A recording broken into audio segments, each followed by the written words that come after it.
I'm Alex Ben, and I make these videos so you don't make the same classroom mistakes as me. My real problems at Millikan began when I was given a couple of non-resource classes the second year. On the plus side, I now benefited from the fact that there were few, if any, discipline problems in the room during those 2 periods. Many of the students were also more intelligent, curious, attentive, and responsible than I was used to or was expecting. The sum of the squares of the two legs of a right triangle is equal to the square of the hypotenuse. Every problem has a solution if you're curious enough to find it. A job worth doing is worth doing well. That's what I always say. So much so that I was convinced that if many of them had been attending Bird, they would have been placed in honors classes, not the regular classes they had been placed in at Millikan. Other math teachers who had worked at similar schools to Bird made the same observation.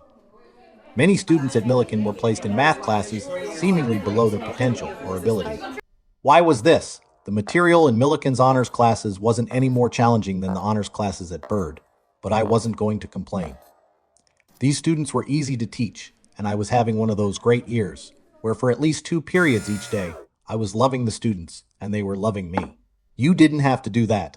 Mr. Ben, you're the man.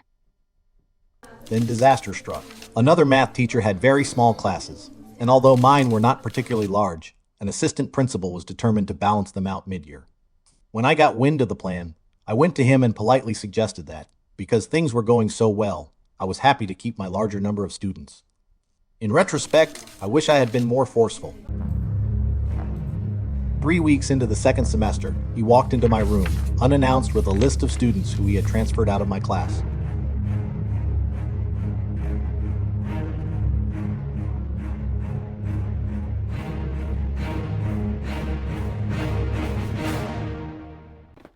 Between the 2 periods, 20 or so students immediately packed up their stuff and trudged over to a new classroom. The assistant principal's phone lit up the next morning.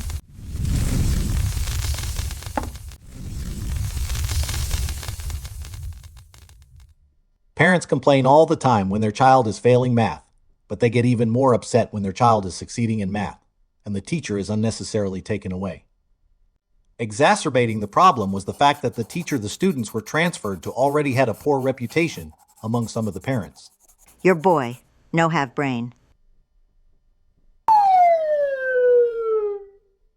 Nevertheless, the assistant principal refused to return the students. He instead negotiated a compromise with the parents that their new teacher would use my lessons and worksheets, not her own. This was an incredibly disrespectful solution, but the other teacher went along with it, so I agreed to provide the lessons and worksheets. The assistant principal, however, wasn't finished with me.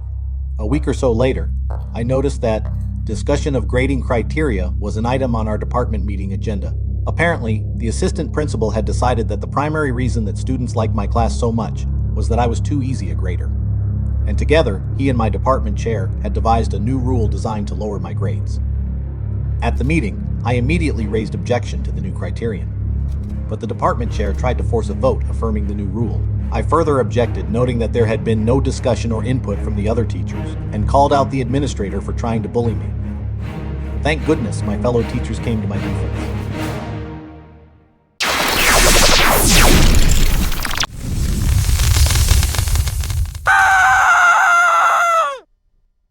The next day, I was summoned to the principal's office. The assistant principal was standing beside him and hadn't given up on getting me to change my grades. I should have aborted the meeting and summoned my union representative, but I had spent the previous evening analyzing the effects of his policy and realized that it would have a negligible effect on my students' grades, actually raising, not lowering, them ever so slightly. 66 of about 180 students across all 5 of my classes were currently earning A grades. The assistant principal considered this too high a percentage for regular math classes. But I explained that the students were rising to the occasion, even when I raised the bar to make the work more challenging. He was not persuaded. "Oh my God! Are you crazy?" Out of mounting frustration, I blurted out, "I guarantee that every one of those 66 students that have an A will test meets or exceeds standards, even though almost none of them had done so previously." The principal paused for a moment, looked at both of us, and then said to me, If you guarantee it, there's nothing else to say. The assistant principal, after many years at Millikan as both a teacher and an administrator, left at the end of the school year, never once again speaking to me. When the test scores came out the following fall, 59 of the 66 students scored meets or exceeds standards, most raising their test scores significantly. Although that was short of my guarantee, there were no more attacks on my grading policy.